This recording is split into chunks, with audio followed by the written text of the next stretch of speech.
you want to get into the conversation of like how of Risto destinations and stuff? Like, because we could ramble and scramble our minds for. We could definitely scramble our minds a little bit on where Rasmus Ristolainen could go. And then so Risto, Vancouver still an option. Edmonton, Dallas. What? What's that Sorry, face I for? just saw the chat. I just saw the chat. Yeah, shout out to this guy. FJK. Okay.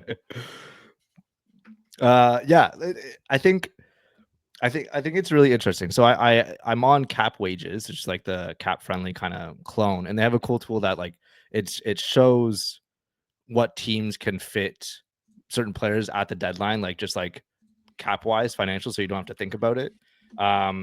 I think there's a total of 1, 2, 3, 4, 5, 6, 7, 8, 21 teams that can just fit Risto right away. The out of the playoff teams are the Flames are kind of there hovering around. The Blue Jackets, Red Wings, Panthers can still fit them under the cap. The Wild, Blues, are they like they're winning a lot? They're not. Are they a playoff team? They're not. Utah, kind of. They're kind of winning. I don't know. I don't think they're going to buy. Canucks are not going to buy, and Jets. So I think and that's with no taking money and like any money back. So I think out of that, we could say some teams, but I think it really comes down to a couple major ones. And I think the first one that I really want to point out is on this list, and it's the Jets, because I think that's just a perfect fit that it makes so much sense on so many levels. And we've talked about this before on other like streams or podcasts or anything, but with the Jets, it's a fit because first it's Winnipeg. So teams need players on long-term deals. Mm-hmm. No one wants to sign there as a free agent unless they're a freak. And then every person that they draft like will be very cautious. Like they can't draft Americans because they won't want to go there. Like that's probably a real thing, because like McGroarty, and then suddenly if like the Jets suddenly get for some reason drafted like a Cole Eiserman or a Z Bouillon or something last season, then they're probably already thinking like, oh, we should probably trade these guys when they still have value, and then because they're not going to sign here. So with Risto being under contract for 2 more years, that solves so many other problems. And with it's a similar situation to Florida, where Jones is the answer for an Ekblad replacement. On a different level, Ristolainen would be the answer for a Neil Pionk replacement on the right side. So it just kind of makes sense. That's like team structure wise, with team building, the context that Ristolainen is locked up for so long. And honestly, that blue line needs Risto. Like that blue line just like is so weak generally. Like you have Morrissey, DeMello, like Pionk's probably there, like, and then you have Dylan Sandberg and Lone Stanley are pretty good, but it's like it's fine. Like Dylan Sandberg's fine. Like he's like an Emil Andre where like he's come up and surprised a little bit. But Logan Stanley's a mess. He's like might be the worst defenseman in the league. I think if Kevin Cheveldayoff really strives to be more than a first round exit, or even just get to the second round in a fairly weird Central Division right now, I think that just makes so much sense. And they have prospects to trade, like Brad Lambert. Colby Barlow he plays for the Oshawa Generals. He's 20 years old, kind of left wing. He's fine. It'd be like Barlow, and like I'd want more, like a first also. But yeah, like they have prospects, they have picks, they have stuff to trade, and I think now is like the time to strike more than any time that's been before in Winnipeg. Yeah, they can't go out in the first round again, and not with Hellebuck playing like this. And yeah, we saw it. We saw it last night. Like the Flyers got tons of chances in front. Like they need a big defenseman in front of the net to clear stuff out. And yeah, perfect replacement for Pionk. Is Logan Stanley like a potential reclamation project for Bradshaw, or is he's just bad? No, he's actually like if you thought Ristolainen at least showed something in Buffalo, like in his rookie year and stuff. No, Logan Stanley's like, take Robert Haig and like times his badness by 1 million. So like Igor Zamula is better. Yeah, 100%. I would take Zamula over Logan Stanley all day. Yeah. Wow. Yeah, like Brad Lambert. We have a special guest here. I did not know we were having Kyle chasing the puck. Yeah, Hey, how's we it are. going? Sunday night. Love it. Just tuning in. You know? We're yeah, just getting a direct stream. Should we? Do you have anything to say about the Winnipeg Jets and the Risto fit while we're on the topic? It seems like to me it's always seemed like the most natural fit because of what you just said, which is no one wants to sign there. We know Risto doesn't like to move, so they are hearing that and they're like, well, let's get him here for 2 years. We'll extend him after that. And yeah, like I mean, we could also. I wonder if we could also offer them Ivan Fedotov since they saw how elite his skills are against Connor Hellebuck and clear even more cap space. But this is just spitballing. So maybe after Thursday, if we play them again, they could maybe dip their toes in that pond. Yeah, they'll realize it. The Jets do also have Gilbert. Do you have another team? Well, I was going to say the Jets do have their own first-round picks in the next 3 drafts and don't have a second this year. So, like, maybe you could get 2 firsts and, like, give them back a second with Risto or something like that. Like, give them the worst of their seconds with Risto for 2 firsts. Yeah. I don't know. Like the Flames second? Yeah, like the Flames second, and then you get their 2 firsts, and then that's just call that a day. Yeah. Or, I mean... It's not a bad idea. Where does Brad Lambert value for Risto? Like, would it be Lambert in a first for Risto? Would he? No, I think it'd be Lambert in a second. Okay. I think Lambert is someone that I have really liked.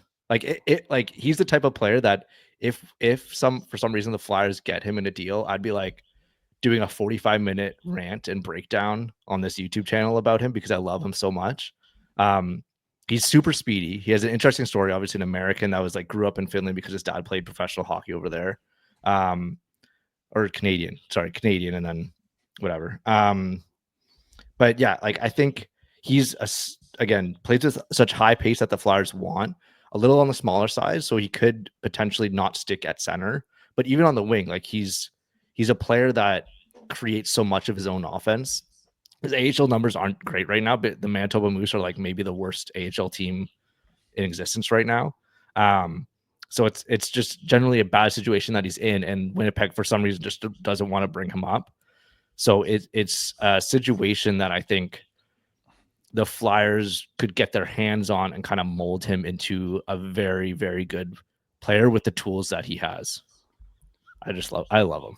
That is good to hear about Manitoba because I'm looking at his point totals. He has 4 goals, 25 points in 42 games. But last year, 21 goals, 55 points in 64 games. So he's definitely he's been playing pro hockey since he was 15 years old.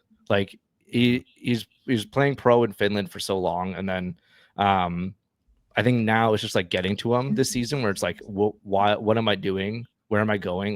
What's the purpose of me really performing for this AHL team right now, that with no talent around me. But otherwise, we'll get more in depth if for some reason he's in orange and black. Yeah. Would you be more interested in Brad Lambert or Braden Yager? Lambert for sure. I like Yager just because I think Yager is more. He could stick down the middle more, but I think Lambert just has a more of a tool set that I think fits what Tortorella wants, especially with the pace and just high-end skill. I think Yager fits. He could also fit, but I think Yager's at best a third line center that could play up on a bad on a worse team. He might have another level to his game, but all I see right now is a third line guy. That might be a second line, it might be a top 6 winger, but then if he sticks down the middle, he'd be kind of more deeper. But anyways, you must be mistaken there, Thomas. You said he would Torch would like him because he plays with pace. I thought Torch coaches the guys to play slow. I thought that was the whole thing. Yeah, yeah. You have to be in the Discord for that. Yeah, to have that opinion. Gilbert, is there any like other team if we want to move on from the Jets? Because I know that's the most fit, and we'd probably want to spend the most time on that. But is there another team that kind of fits with Risto? I just keep going back to Dallas. I could just see him there in Dallas. I know they traded for CC. They would have to take back either CC or Matt Dumba or some sort of contract there to make it work. But Dallas just seems like they need to make the move this year. They got Wyatt Johnston coming up, needing a contract. Duchesne is on a good deal. Jamie Benn probably take a pay cut, but he's going to be a free agent. And they still have Ottinger on the $4 million deal before he goes up to 8.2 next year. So they need to make another move, and I just think Risto makes a lot of sense there. And get a big defenseman for the playoffs there in Dallas. I mean, they've been close before, could finally put it together, and they traded away their first and second this year, have their first and second next year, and obviously have those young guys like Bork, like I don't think they trade Stankoven, but like they have guys there too if the Flyers do want a prospect. Yeah. What do you think about the Stars, Kyle? The fit there?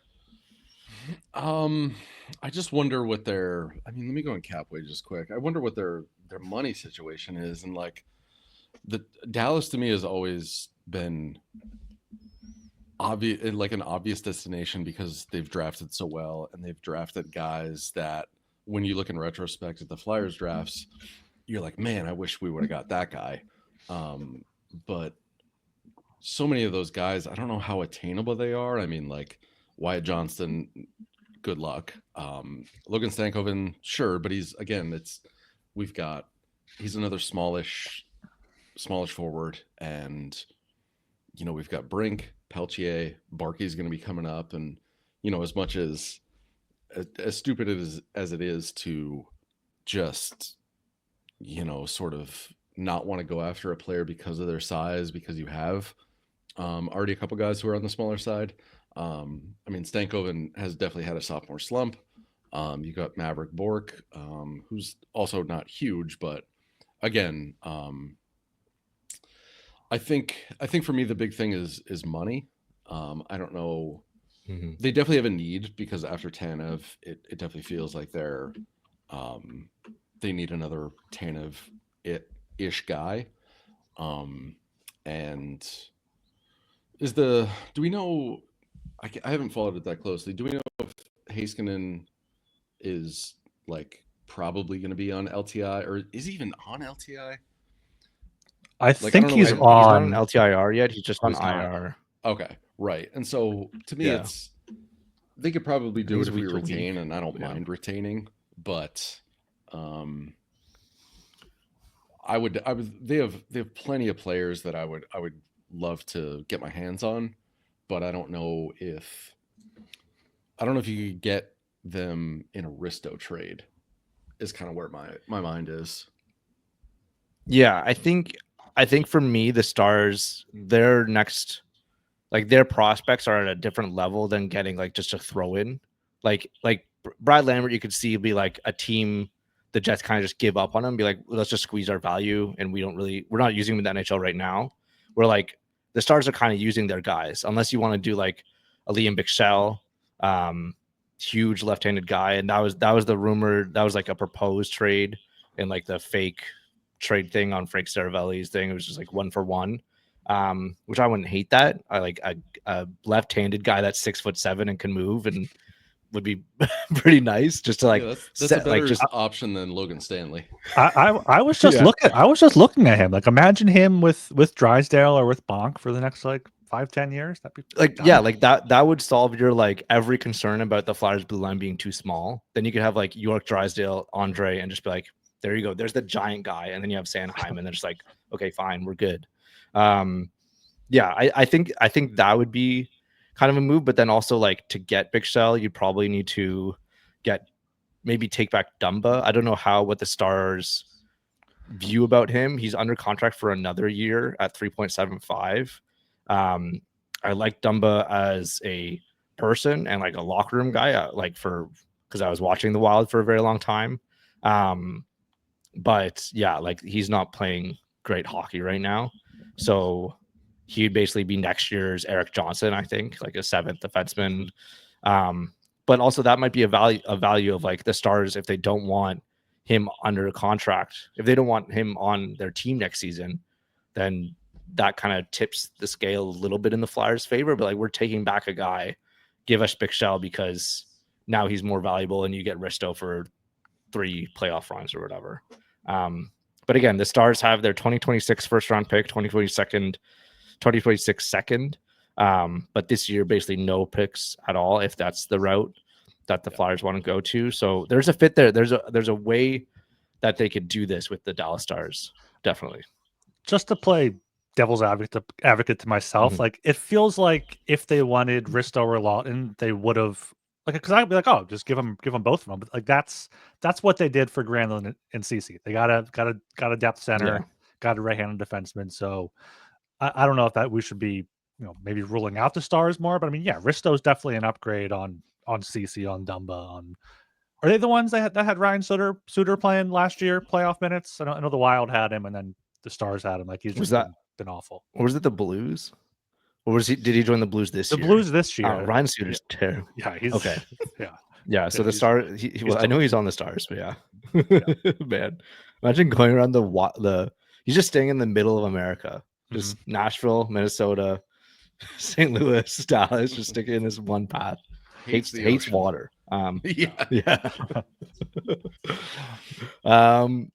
Another team that has come up in like a little bit of talks is Edmonton. I think that on ice, I think makes the most sense that they're so desperate. Maybe just because I hear it up here so often, and because everyone's paying attention to the Oilers, obviously with the hero McDavid, but they desperately need someone on that right side next to Darnell Nurse just to cement. So they have Ekholm, Bouchard, Nurse, and then just there's a hole right there where, and you could see it a little bit that Nurse is like, I think, and I've said this before on podcasts, but I think he's thinking too much. You see him on the ice and just be like, he is trying to control the play from the blue line so much more than he was previously, and he just seems uncomfortable. Alex in the chat says Oilers is who I was thinking. It seems like the best fit. Yeah, like on ice, it makes the most sense. It makes the most sense when it comes to a puzzle and team building. And I think it's just I don't know about financial or picks or prospects or anything like that, but on the ice itself and team need, I think the Oilers kind of top all the options right now. Yeah, just the admin stuff here. They have $5 million in cap space. They traded away their first round pick this coming year to us, obviously, but they have a second. They have next year's first and next year's second as well. So, I mean, I don't know what prospects they potentially have though, but they do have the picks. They've Matt Savoy, who they got back from in Ryan McLeod. He's small. Again, he's another small guy who's probably a winger. And then at that point, it's are you better than Pelletier and Bobby Brink? I think there's one prospect that I really like. Well, not really like, but there's Bo Aki, Barry Colt's guy. He was on the World Juniors team. I like right-handed defenseman. He's good, but it's not I don't think he's a long-term fit. I think Bonk is higher than him. He's kind of he would just be a prospect that I think would be better suited for another team if Philadelphia wasn't involved. Another name is the guy that the Oilers drafted with the Flyers pick, the Panthers pick that they eventually traded to the Oilers, but Sam O'Reilly. So London Knights centerman.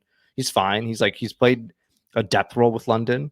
Sometimes played in he's played in the top 6, but not on the top line with Easton Cowan and Barkey. He's played mainly with Layden Sim.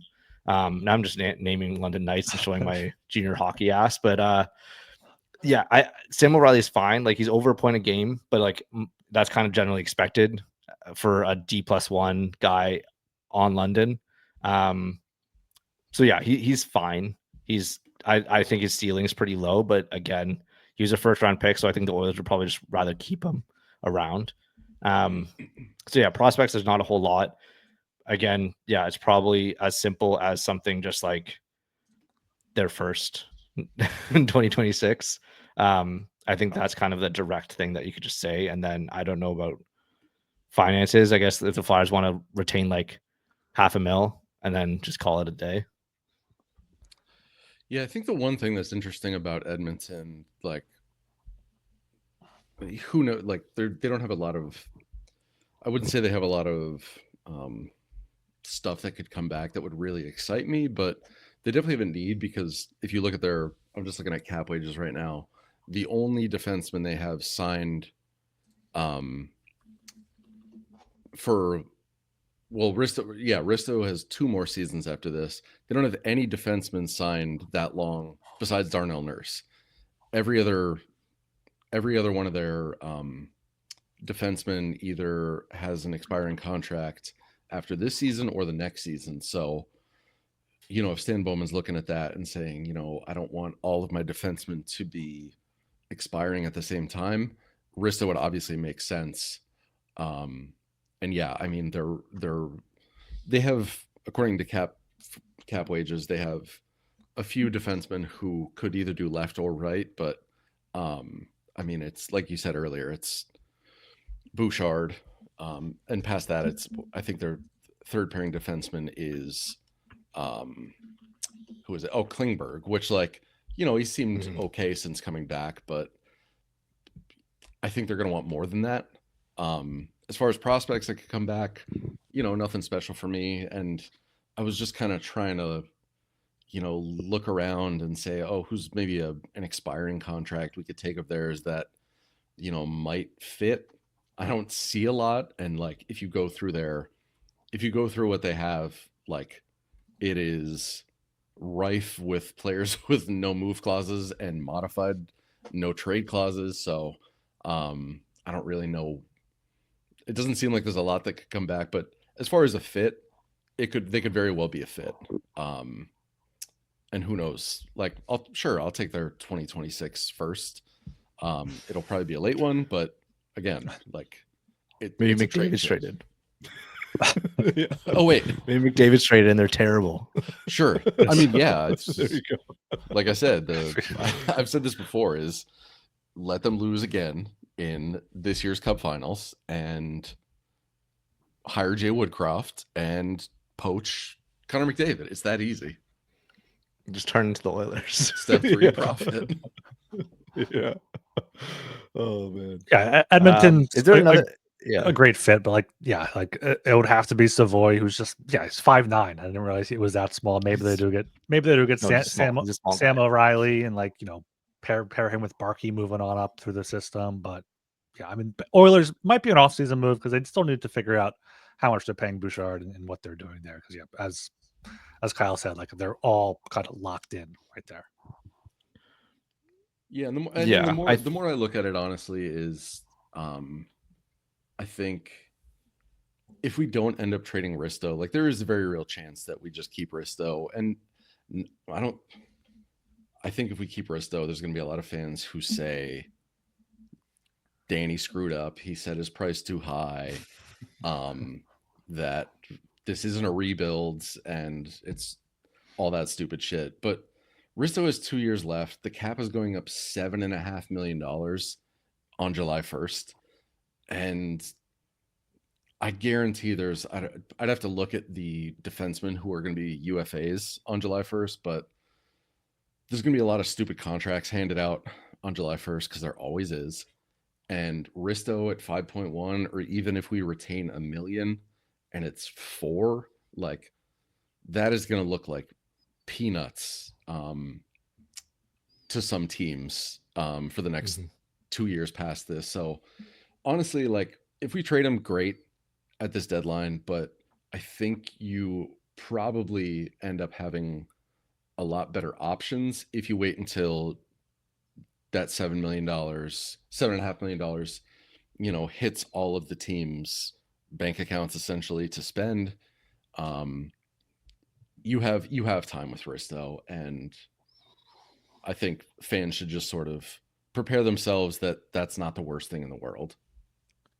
Yeah, I went through the free agent defenseman with on a stream with Jacob, with Jacob last week, and like there's Chikrin, Pionk, Ekblad, Provorov, Gavrikov, Burns, Orlov, like Fabro, but that's it. Like, there's no one And people are like, all right, we can either sign those guys or give up something for Risto, who's improved to be better than them. And yeah, I don't get the people that are like, oh, we got to trade Risto right now. Like I could see it maybe with Lawton, given the fact that he'll be a UFA next year. But like, yeah, keep Risto. Like the Flyers' leverage only goes up as the cap goes up. Like, yeah, it's you want to see him make a move. You want to see him traded for a first and a prospect, just like we saw Seth Jones did. But like, if no one comes up, like that's fine. Hold on to him. Yeah. Like the only reason we're talking about it a lot is because obviously his name's come up and his name's in trade boards, but I wouldn't be surprised if he's still a Flyer on March 8th. Like it's a situation where the Flyers have the power, and Danny Briere doesn't want to be known as like a guy that caves in on his price. So he has his like a first round plus. And it makes total sense. It makes perfect sense that that's the price given what we have seen on recent trades and in past deadlines. And it's a guy that if a team does a trade for him, I think it's for the player more than that. I think it's a teams are worried about that reputation that he's had, and maybe the teams just aren't watching the Flyers and what he's done under Bradshaw and Torts, but he's still carrying a little bit of Buffalo baggage, but it's teams not wanting for the player because the contract makes so much sense. Like kind of like what you're saying is like with all the free agency class, like would you rather have Neil Pionk probably at making like 5.5? He's gonna make more than Risto, I think. He's gonna make 5.5, 6 probably for like 4 years or something like that, or 5 years. Some team's gonna commit that to him. Dante Fabra's young. Is he UFA or RFA? Like he's UFA. I think Fabra's okay. Fabra. Yeah, he's young, but like it's teams banking on what he was able to do with Columbus next to Zach Werenski and seeing if he can repeat it for their shitty team.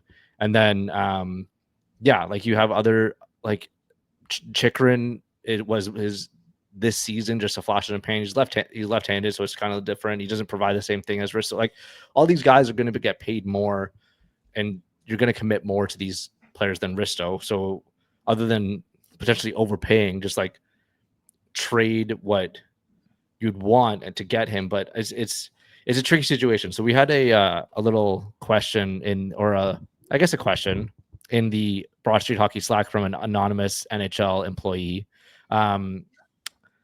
Has anyone talked about adjusting our expectations on a return on Risto if whoever takes on the whole contract without retention? So would you guys be fine? Of course, I don't think they're going to do this because the Flyers have set their price and they're not going to be like, oh, well, they took on their whole contract, whatever. Would you guys be fine if it's just like a second round pick that's straight up today and like maybe even the worst of their second round picks this year? Maybe it's like a 2026 second and a third or something like that. If they took on the whole contract, if it was a team like the Jets who can fit him under and stuff like that. I think here's my, without doing a lot of research, my reaction to that is, I think I could live with it, but I think it is. Let me say this. I would be cool with it. Like I wouldn't even think twice about it if we then use that space to bring in players that are much more impactful for where we're going in the near future, and utilize that cap space in that way. Because as you guys were just talking, like if you look at the UFA right-handed defensemen, you talked about a bunch of them. Like whether Aaron Ekblad makes it to UFA, I would say he's probably more likely to stay there than Sam Bennett is, because he's just going to have a big market. And I mean, if you look at the other right-handed defensemen who are going to be UFAs this summer, it's Neil Pionk, Brent Burns, Cody Ceci, Dante Fabro, and then like it's a bunch of guys who, if I was on another team, I'd say, yeah, they're probably all around the same level of okay as Risto. And with the cap going up so dramatically, I think a lot of these players are going to get contracts that are going to seem crazy because of those inflated numbers. So again, I do feel like, yeah, there we go. I do feel like, if the big right-handed fish in the pond this summer is Aaron Ekblad or Neil Pionk, like, there's going to be teams who want right-handed defense depth if they miss out on those guys, where Risto will be very, very tradable. So a second round pick right now, I could live with it. That's fine. But I don't think there's this sort of clock that is ticking with a great level of urgency. Like, I know there's fans who are like, well, I want to open up that spot for whoever down in the AHL or this prospect, but I really don't see it as a necessity.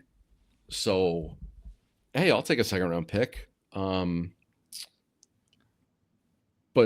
I don't think that if we don't trade him at the deadline, that it's going to close off the opportunity to get a really good return. Like, we could probably get a second round pick in the summer, if not more.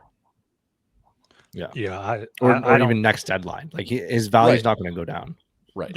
Yeah. I don't think I would take a second. And to your point, like, but there really is no like prospect ready to come. I guess people are saying they want Andre back up, but I don't even know if Risto went down, if they would call up Andre, or if they would like call up a big right-handed defenseman like Helge Grans or whoever else is down there. Like, I feel like Andre is competing with Drysdale. Maybe if Drysdale shows that this stretch is for real, they can stop worrying about him and bring Andre up and bring him along a little bit. But even going into next camp, like, Bonk, I don't think is going to be competing with Risto. He'll be competing with Drysdale for time, and then Andre for a roster spot. Like, there's no one pushing Risto. Like, sure, Andres look good, but completely different style of defenseman. And after this year, he has $5 million at 2 years. And looking at some of these projected salaries from cap wages, which I hadn't heard of till tonight. So thank you guys here. I mean, yeah, you got it's basically a clone. It's of cap friendly. Yeah. Chikrin 8 million, Pionk 7, Ekblad 7, Provorov 6, like Burns 5.5. Like, nope, like, it just doesn't make sense. Right, and even if you take Risto at full value, it's $5 million, which is significantly less than that.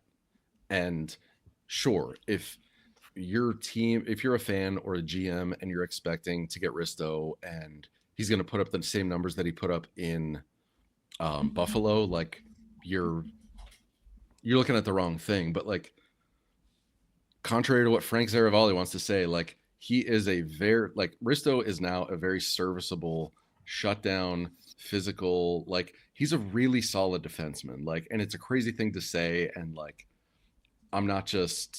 we're really not, just getting high on our own supply here. Like, he's a very good defensive defenseman now. Is he an excellent puck mover? Is he fast? No, but like, he's got a lot of defensive skill that, like, you need it, because the more and more of the current game is puck movers and speed and stuff like that. And if you don't have that, Risto can give it to you. And really, unless your defensive coach is going to completely tell him to do something different, like, he's getting to the point where he's almost set it and forget it. Like, I don't even worry about Risto.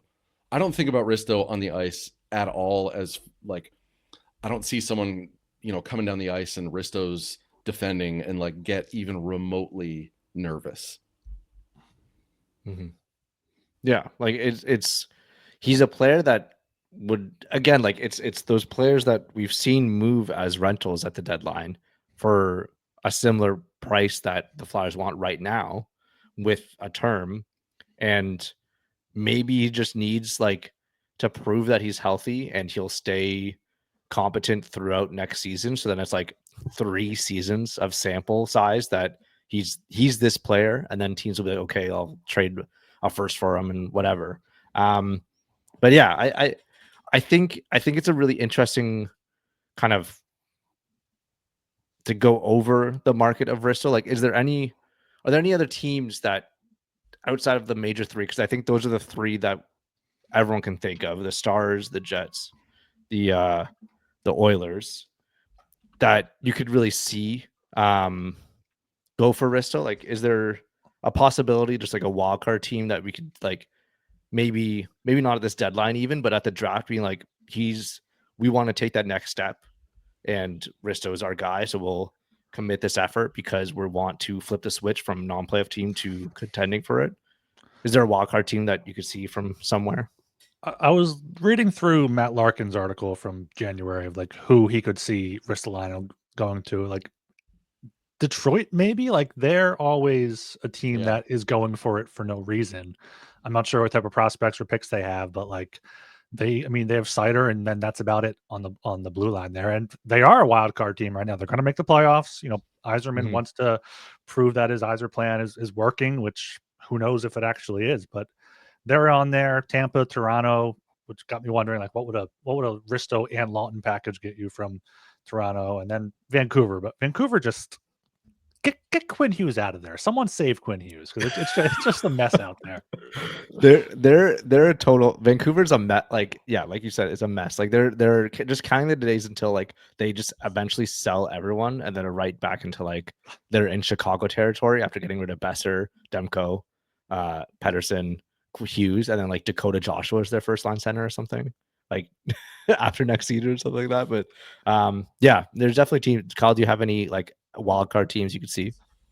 I was kind of just going through it, and like honestly, hey, this is sort of the GM exercise. Like, I would love to go through the teams who are like, all right, what's their average height on defense, and does Risto? Yeah. But like, I honestly even wonder if like, I wonder if Chicago would be interested in the summer. Like, they have a ton of cap space.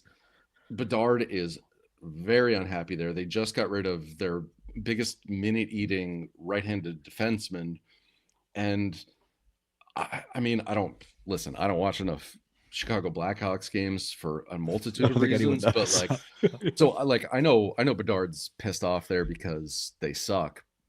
I don't know if he's necessarily getting like manhandled or anything like that, or he's getting beat up, but like Chicago would have, if I'm Chicago, like there's no reason I wouldn't go after him. He's cost controlled. He's a deterrent to an extent. And like, he plays solid defense. Like, past that, that's who comes to mind. And it would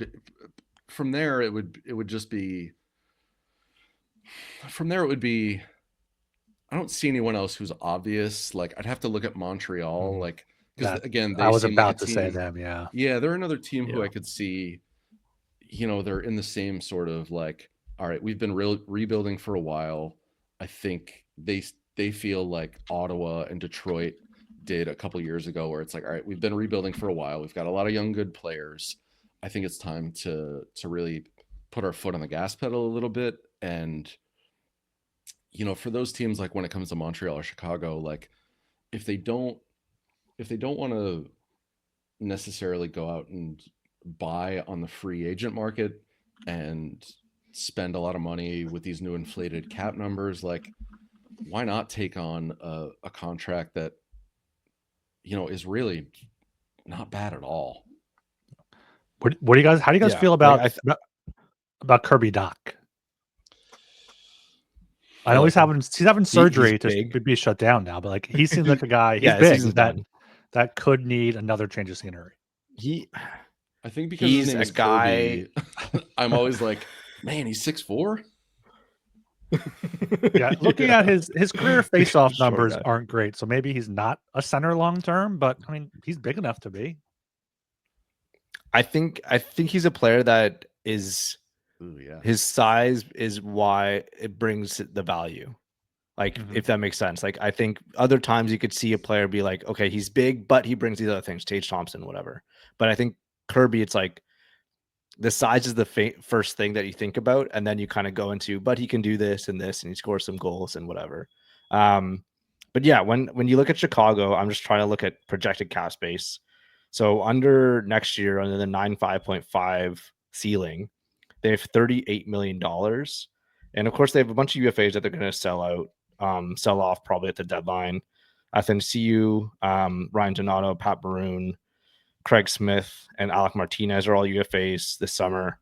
So they're going to have to replace some guys, but you could definitely see them try to like fix their blue line basically on one fell swoop. Like, could you see, like, I honestly could see like them sign Chychrun and then also trade for Risto and then be like, there's a pairing there. And then be like, and then you have Korchinski kind of stewing in, Alex Vlasic hanging around. TJ Brody's still under contract for another year. So he's honestly a bottom pairing guy at this point.